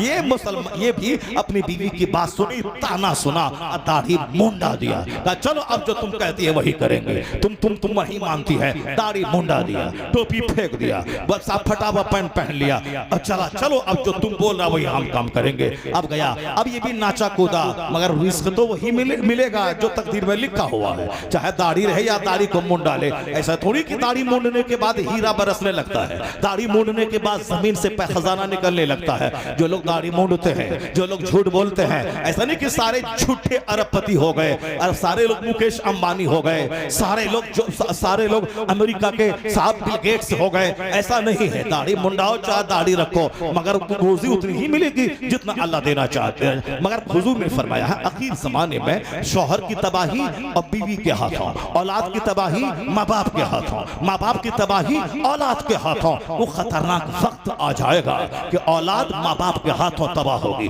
औलाद ने तकरीर सुनी, वो नेक बनना शुरू किया। अब माँ बाप बोलते हैं देखो जवानी में बूढ़ा हो गया, अब इसको नेक बनना के लिए बुढ़ापा बाकी है। सारे बच्चे खेल कूद रहे हैं, ये नमाज पढ़ने मस्जिद 5 टाइम बार जा रहा है, ये क्या डेवलप कर पाएगा, क्या ये तरक्की कर पाएगा। बेटा माँ बाप की बात सुना, दाढ़ी मूंड करके वो भी लुच्चा लफंगा हो गया। सच कहा मुस्तफा ने, आखिर जमाने में औलाद की तबाही माँ बाप के हाथों। अब माँ बाप नेक बने, औलाद बेचारी कह रही है कि इसी माँ बाप को जन्नत जाना है। वो फला बाप अपने बेटे के लिए मकान बना के गया, जमीन छोड़ के गया, कार छोड़ के गया, 10-20 करोड़ फिक्स डिपॉजिट रकम छोड़ के गया। ये मेरा बाप क्या छोड़ के जा रहा है? इसको जन्नत की फिक्र है, औलाद की फिक्र नहीं है। इनको हज की फिक्र है, हज करने में 5 लाख लगते हैं, ये 5 लाख बचेगा तो हम उससे लेके बाल बच्चों को पालेंगे। ये देखिए माँ बाप ने हज का प्लान छोड़ दिया। सच कहा मुस्तफा ने, औलाद के हाथों माँ बाप की तबाही, माँ बाप के हाथों औलाद की तबाही, दोस्त के हाथ दोस्त की तबाही,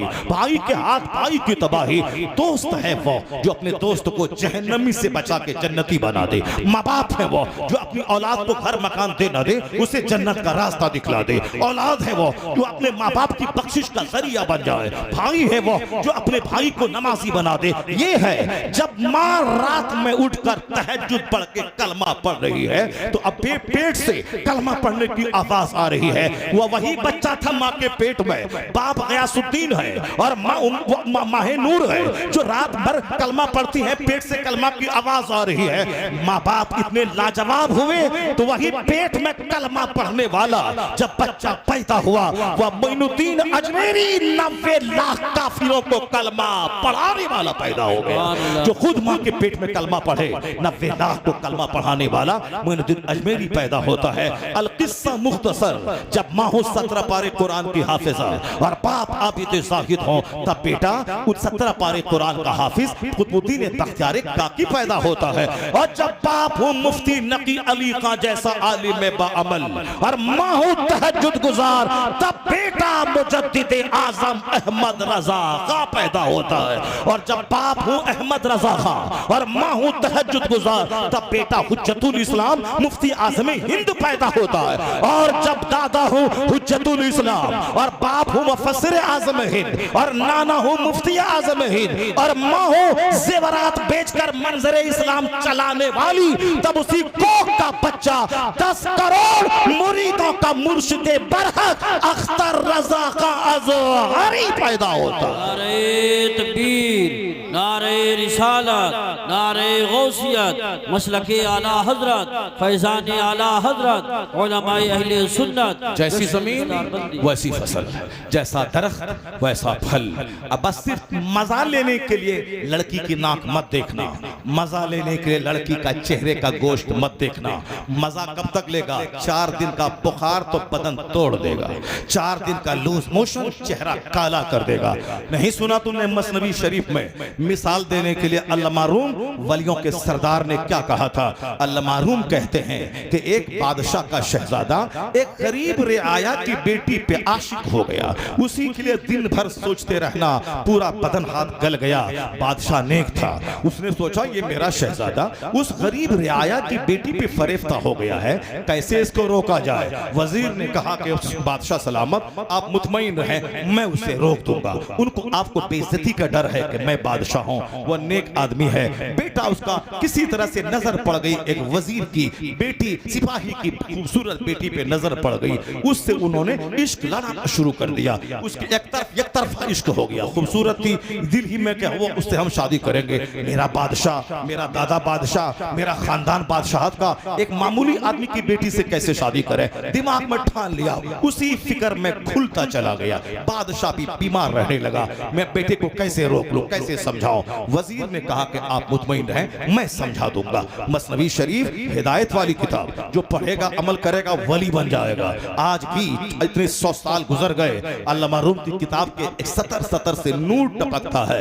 आदमी की जिंदगी में रोशनी से प्रेरणा मिलती है। कहते हैं कि बादशाह के वजीर ने कहा मैं ठीक कर दूंगा। तो बादशाह के वजीर ने उस गरीब आदमी जिसकी बेटी पे उसका शहजादा आशिक था, उसको खाने की दावत दी कि बादशाह के शाही महल में खाने की दावत है और खाते वक्त अपनी बेटी को भी ले आना, उसकी भी दावत है। चुनांचे उनको दावत दिया, वक्त पे उनको आना है, बाप को भी आना है, साथ में बेटी को भी आना है। और शाही महल में एक रूम उसको दे दिया गया, यही तुम अपनी बेटी के साथ यहीं पर दावत है, शाही दस्तरखान बिछेगा, वहां खाना खाना है। शहजादे को कान में कहा कि जिससे तू इष्ट करता है उस माशूका को मैंने बुलाया है, उस माशूका को बुलाया है। बादशाह का लड़का उछल गया, कूद गया कि मेरी तमन्ना अब पूरी होने वाली है। कहा ठीक है, दस्तरखान पे आ जाना, मैंने तुझे तेरी माशूका को दावत दी है, उससे तुझको मिलवाना है। ये खुश हो गया, मस्त हो गया। उधर दावत दी, उधर बाप भी आया, उसकी बेटी भी आई।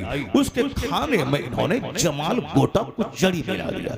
खाना था उस लड़की का कि खाने के बाद लड़की का लूज मोशन शुरू हो गया। एक आदमी को लगा दिया था, एक खातून को, ये जितना भी लूज मोशन उस हालत हो कि लूज मोशन ऐसा हुआ कि वह सूख के कांटा बन गई, चेहरा पूरा काला हो गया। और फिर उनके तमाम उस लूज मोशन वाले पाखाने को एक जगह टोकरी में जमा करने के लिए एक खातून को, एक दाई को लगा दिया गया था। जब ये मरने के करीब पहुंच गई, अब साहब चेहरा काला हो गया, बिस्तरे मर्ग पे पड़ गई, तो बादशाह से कहा चलो तुम्हें तुम्हारी माशूका को दिखला दे। बादशाह के बेटे को बोला वजीर ने, चलो माशूका को देख लेना है। माशूका आई है, वो महल के फला कमरे में है, ये झूमता हुआ गया वजीर के साथ, ये मेरा हमदर्द है, ये मेरा खैरखा है, मेरे बाप से कह करके, क्योंकि बाप इस वजीर को बहुत चाहता है, ये को बोलेगा तो शादी मेरी उससे मेरा बाप करा देगा। मस्त हो गया। जब वहां गया, कहा दाया से कि कपड़ा उठाओ, उनके चेहरे जब कपड़ा हटाया, कहा ये तेरी वही है माशूका जिस पर तू फिदा था। खबरदार कभी नहीं होगा, ये वो मेरी माशूका नहीं है, ये नहीं है, वो तो हुस्न और जमाल की मुजस्समा है, चेहरे से साफ किरण फूटती है, वो साफ वो गोरे रंग की मलका थी। नहीं वही है, वही है, ये उनका बाप है, ये वही तुम्हारी माशूका है। कहा हुस्न कहाँ गया? दाया को इशारा दिया कि टोकरी उठा के लाओ, पाखाने की टोकरी। जब उसका कपड़ा हटाया, बदबू से इसकी नाक फट मशामे जा फटने लगे हो। कहा कि यही है उसका हुस्न, यही है उसका हुस्न, सारा हुस्न वहीं चला गया है, इसका रंग भी वहीं गया है, इसका गोश्त भी वहीं चला गया है, सारा हुस्न का बस एक सर्द आह खींच के रह गया। उसके बाद कान पकड़ा, सच्ची तौबा की, अभी मैं ऐसा काम नहीं करूंगा। बादशाह को इत्मीनान नसीब हो गया, उस खातून का इलाज करवाया गया, वो अपने हाल में जिंदा रही, अपने बाप के पास गई, शहजादा बुराई से तौबा करके नेक बन गया। मसनवी शरीफ में अल्लामा रूम कहते हैं ये एक जबरदस्त तदबीर के जरिए उनके इश्क का सारा खुमार वजीर ने उतार दिया। वो कहते हैं ये दुनिया यही है, ये रंगो रोगन वाली। आला हजरत ने क्या कहा? शहद दिखाए, जहर पिलाए, डाइन कातिल शोहर कुश, इस मुलदार पे क्या ललचाना, दुनिया देखी वाली है, यह दुनिया भी डाइन है जो तुझे कत्ल कर देगी। दौलत चाहिए, मकान चाहिए, कार चाहिए, जमीन चाहिए, ये कभी तेरे पास है कभी उसके पास है। जो तेरे घर मजदूरी कर रहा था आज वो अरबपति हो गया, और जो अरबपति था वो सड़क छाप हो गया, उसका बेटा हल चला रहा है, वो मजदूर जाके रेडी रिक्शा चला रहा है। क्या इस मुर्दार दुनिया पे ललचाना? ये दुनिया देखी भाली है, किसी के पास दुनिया एक हालत पे नहीं रहती, कभी इनसे निकाह करती है दुनिया, कभी उससे निकाह करती है दुनिया। इनके 10-50 शौहर है, क्या तू चाहेगा कि जो औरत 50 शौहर के पास जाए उससे तू निकाह करे? कभी नहीं चाहेगा, घिन होगी। उसी दुनिया आज इसके पास, कल उसके पास, कल उसके पास, परसों उसके पास। सिर्फ चेहरा देखा, नहीं देखा कैरेक्टर क्या है, नहीं देखा इसकी माँ कैसी है, नहीं देखा इसका बाप कैसा है। मुंह देखा ओके है, मुंह देखा ओके है। मुस्तफा ने क्या कहा था?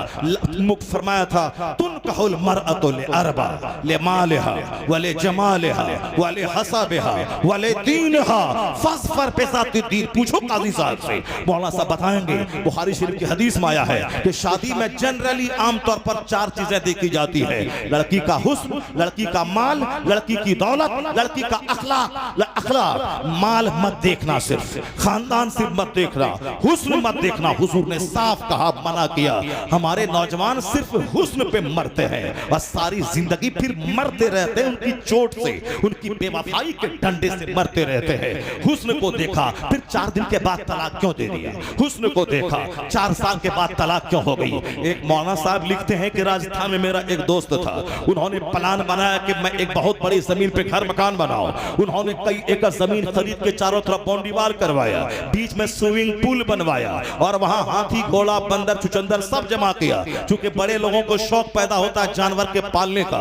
मैं भी 2 साल पहले दुबई गया था तो किसी ने कहा ये जो जंगल नजर आ रहा है ये शाही महल इसके अंदर में है, और इतना बड़ा जंगल है, इसमें बंदर, हाथी, सांप, गाय, बैल, सारा जानवर मौजूद है। क्योंकि बादशाह दुबई को जानवरों का बड़ा शौक है, जैसे क्रिश्चियनों को कुत्ता पालने का शौक है, उसी तरह दुबई के इस शाह को जानवरों के पालने का शौक है। वो सबके पालने के नौकर गुलाम है और वो घूमता है कभी कभी। यही शौक उस राजस्थान के उस छोटे नवाब को भी था। उन्होंने बाउंड्री वाल करवाया, बीच में तालाब खुदवाया, उसमें स्विमिंग पूल बनाया, हाथी घोड़ा लाया, कार भी खरीदा, चूंकि इसी जमाने की बात है, कार भी है, हाथी घोड़े भी हैं, और चारों तरफ कई एकड़ जमीन पर बाउंड्री वाल है। और अब सोचा कि सब कुछ है, पर लड़की अगर काली कलोटी आ गई ये सारे महल का हुस्न खत्म हो जाएगा। इसलिए सोच समझकर खूबसूरत परी लाई जाएगी जिसको देखूं तो कलेजा ठंडा हो जाए, ताकि मकान का हुस्न हुस्न, बीवी का हुस्न, जिंदगी में मजा मिल जाए, खूब इंजॉय करो। और कितनी दौलत मैंने कमाया है, इंजॉय हो जाए। तो इंजॉय अल्लाह ने जन्नत में रखा है, ये दुनिया में इंजॉय है ही नहीं। बेटा अच्छा है तो दामाद खराब है, दामाद अच्छा है तो बेटी बीमार है, बेटी बीमार है तो अपने बीमार है, दौलत है तो सेहत नहीं है, सेहत है तो दौलत नहीं है, दौलत और सेहत है तो बीवी चोड़ेल और भूतनी मिल गई है, और बीवी अच्छी है तो बच्चे अपाहिज पोलियोग्रस्त हो गए हैं, बीवी बच्चा सब सही है तो पड़ोसी दुश्मन हासिद और जलने वाला दुश्मन मिल गया है, पड़ोस दामाद अच्छा मिला तो समधी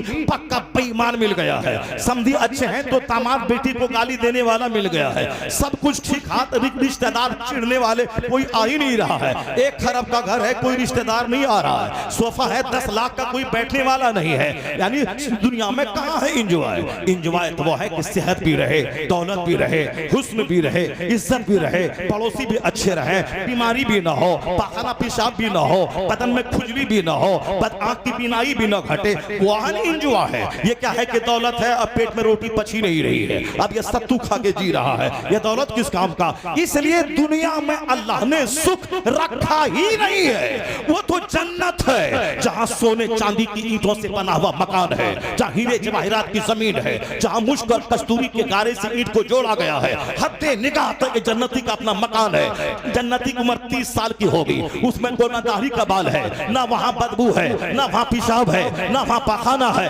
ना वहां कोई दुश्मन है, ना शोर हंगामे की आवाज है, ना कोई चिढ़ने वाला है, ना कोई जलने वाला है, ना नेमत के डूबने का अंदेशा है। दुनिया में तो आज नौकरी है कल बर्खास्त हो जाएगा, आज मदरसे में है कल ट्रस्टी निकाल देगा, आज मस्जिद में है कल मुतवल्ली निकाल देगा, आज साहब नौकरी में है गवर्नमेंट निकाल देगी, आज हम बादशाह हैं कल फकीर बन जाएंगे, आज साहब मेरा अमीर है कल बिजनेस नहीं चला गरीब बन जाएंगे। ये अंदेशा सबके दिमाग को झंझोड़ के रखता है, ये अंदेशा सबके दिमाग में है। अगर निकल गया तो क्या होगा, तो कारोबार नहीं चला तो क्या होगा, अगर जवान बेटा मर गया तो क्या होगा, अगर हमको फालिज मार गया तो क्या होगा, अगर हम पर दुश्मन ने हमला किया तो क्या होगा, अगर बेटा रास्ते में एक्सीडेंट कर गया तो क्या होगा।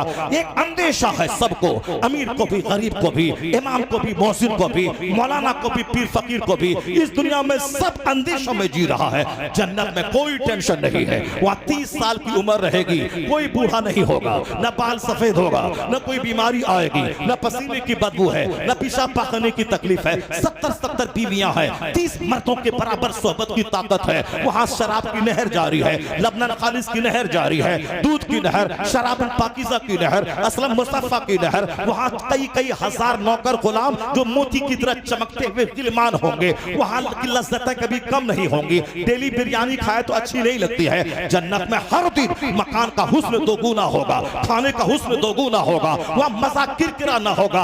हकीकी इंजॉय जन्नत में अल्लाह ने रखा है। इसीलिए अल्लाह के रसूल कहते हैं कद अफलहा मन अस्लमा, जो ईमान लाया वो कामयाब हो गया, और जो जन्नती हुआ वही असल कामयाब हो गया। सुभान अल्लाह। नारे तकबीर, नारे रिसालत, नहीं है दुनिया में हुस्न। चाहे डीएम बन जाओ, चाहे एसपी बन जाओ, चाहे 1000 बीघा जमीन जो, तो दुनिया में जब दुनिया में इंजॉय ही नहीं है तो क्यों परेशान होने का, क्यों दुनिया में झूठ बोलने का, क्यों दुनिया में हराम खाने का, क्यों दुनिया में लुच्चा लफंगा बनने का। जब वहां 70 बीवियां मिलेंगी तो दुनिया में क्यों किसी लुच्ची लफंगी औरत से निकाह करके अपनी आने वाली नस्लों को खराब करने का, क्यों करने का। सब्र कर। हुजूर ने फरमाया ला तज़व्वजुहुन्ना ले हुस्ने हिन्ना। साफ लफ्जों में सरकार ने फरमाया उनके हुस्न की वजह से निकाह मत करना। 90% लोग मुस्तफा की इस हदीस को ताक पे रख दिया और नफ्स की बात मानकर सिर्फ हुस्न की बात, खूबसूरती की बात, ये है कलवा कलोटा। ये नहीं देखता कि मैं कलवा हूं, मगर मेरी बीवी चाहिए हुस्न जमाल की देवी करीना। हेमा मालिनी की नौकरानी चाहिए, हेमा मालिनी की बहन चाहिए। ये कलवा है। अगर उसको हेमा मालिनी चाहिए तो हेमा मालिनी को भी तो धर्मेंद्र जैसा खूबसूरत आदमी चाहिए। मगर ये सोचता मैं जैसे कलवा रहूं, नाक मेरी टेढ़ी रहे, मेरा कद छोटा रहे, मेरी उंगली छोटी रहे, मैं टेढ़ा रहूं, मैं उचक के चलूं, सब चलेगा, मगर बीवी मेरी हो करीना, मेरी खूबसूरत हो। बताइए ये कलवे को भी ख्वाहिश पैदा हो गई है। साहब नौकर गुलाम को जिसकी नाक टेढ़ी है वो भी खूबसूरत नहीं, कुछ भी हो, कुछ न दे मगर खूबसूरत होना चाहिए। अरे देख मुस्तफा ने क्या कहा, वाला अमतुन सौदाओ ज़ातो दीनिन अफजल। मुस्तफा कहते हैं काली कलोटी दीनदार औरत तेरे हक में बेहतर है, काली कलोटी दीनदार औरत तेरे हक में बेहतर है। ये नौजवान बोला नहीं नहीं, वो हुजूर ने कह दिया ठीक है सरकार की बात सच्ची है, मगर मुझको खूबसूरत चाहिए। ठीक है बेटा खूबसूरत चाहिए, खूबसूरत करके लाया। 4 दिन उसकी बीवी रही। 2-4 महीने के बाद इनका छोटा भाई इससे ज्यादा खूबसूरत था, नाक लंबी थी, आंख बड़ी थी, एट्रैक्टिव पर्सनालिटी थी, हैंडसम था, स्मार्ट था। चूंकि वो भी हैंडसम है, स्मार्ट है, खूबसूरत है, उनका दिल उसके छोटे भाई पे चला गया। अब बोलती है तुम मेरा शौहर हो, दिल्ली जाओ, कमा के लाओ, कार चाहिए, मकान चाहिए। गया हुआ कमाने के लिए, कहा कि अब मैं साल लग गया, अब मैं घर आ रहा हूँ। कहा नहीं नहीं, यहाँ तेरा सारा काम चल रहा है, सब मजे में है, खेती बाड़ी हो रही है, दुकान चल रहा है, सब मजे में है, सारा काम चल रहा है, तुम वहीं रहो। 5 साल के बाद आना, एक शानदार सा घर बनाएंगे, शानदार सा बाग खरीदेंगे, शानदार सा महल बनाएंगे, शानदार सा स्विमिंग पूल बनाएंगे, उसमें हाथी घोड़ा होगा, खूब झूमेंगे, जिंदगी का एंजॉय करेंगे। अब ये वहां 4 साल कमा रहा है, फौजी फौज में है, यहाँ पड़ोसी मौज में है, सारा काम चल रहा है। अब जब वो कलवा वहां से आया है दिल्ली से, अब जब यहाँ देखा, अरे ये क्या हो गया, बीवी मेरी लूट गई, मेरा घर तबाह हो गया, मेरी बीवी लूट गई, ये क्या हो गया। अब बोल, तूने मुस्तफा की बात नहीं मानी थी ना, तुमने गोरी से शादी किया था ना, अब अगर घर लूट गया इसका जिम्मेदार तुम है। जो भी मुस्तफा की मुखालफत करेगा तबाही तय है, बर्बादी तय है, जिल्लत तय है। खिलाफे पैगंबर कसे रह गुज़ीर के हरगिज़ बमंज़िल लक़ाद रसीद। मुस्तफा के खिलाफ चलेगा कभी मंजिले मकसूद पर नहीं पहुंच पाएगा। सुभान अल्लाह। अल्लाह ने सारी जिंदगी का लुत्फ मुस्तफा की गुलामी में रख दिया है। हाँ